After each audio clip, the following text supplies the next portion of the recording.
Chapter 4, Shadows Grow Longer. The house felt colder after his grandmother was gone. Though the sun still rose, and the neighborhood bustled with its usual sounds, something vital had been taken from Eli's world. His safe place, her tiny bungalow with the crooked porch and faint scent of jasmine, stood silent, curtains drawn, doors locked. She didn't come back. The heart attack was sudden and unforgiving, and Eli wasn't allowed inside the hospital. He only heard the news when his father returned home that night, voice flat and expression distant. She didn't make it. No one hugged him. No one asked how he was. They grieved in their own way, and Eli was expected to just understand.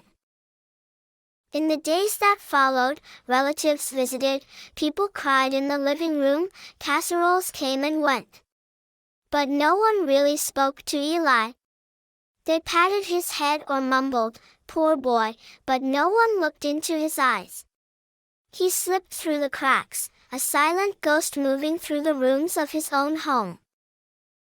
When the visitors left, life resumed, but it wasn't the same.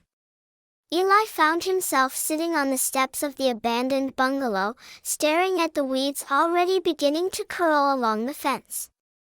His world had shrunk down to four walls that echoed with arguments, laughter he wasn't part of, and complaints about money, bills, and stress. He listened through the walls as his parents argued more often, about rising expenses, broken appliances, how everything seemed to fall apart at once. His name came up too often, attached to frustration. "We have to cut back. Eli's growing, he's another mouth to feed, the house is too small for 5, each word was like a stone pressing heavier on his chest.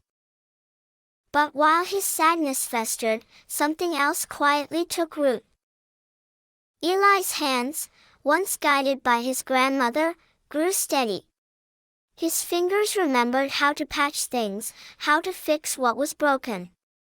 When the kitchen faucet leaked, he found tools from his grandmother's shed and fixed it without being asked.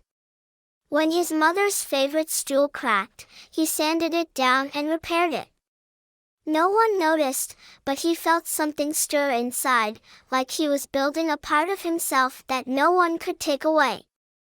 He started waking earlier, cleaning the house before others rose, mending clothes, replacing old screws, tightening hinges.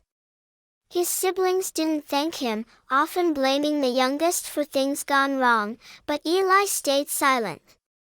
He was learning, growing, becoming something more. One evening, his siblings lounged in the living room while his parents bickered about bills. Eli sat in his corner, patching a fraying curtain. He wasn't trying to impress them anymore, he just wanted to make things better, even if no one cared. That's when he overheard his older sister snicker, "Eli's basically our little housekeeper now." The words pierced him, but the sharpness wasn't sadness anymore, it was resolve. He looked down at his thread and needle, his quiet strength, his calloused fingers. They saw him as nothing, but he was becoming someone who could fix what others broke. And in the suffocating stillness of that house, Eli's heart hardened, not with hate, but with quiet determination. Someday, they would see,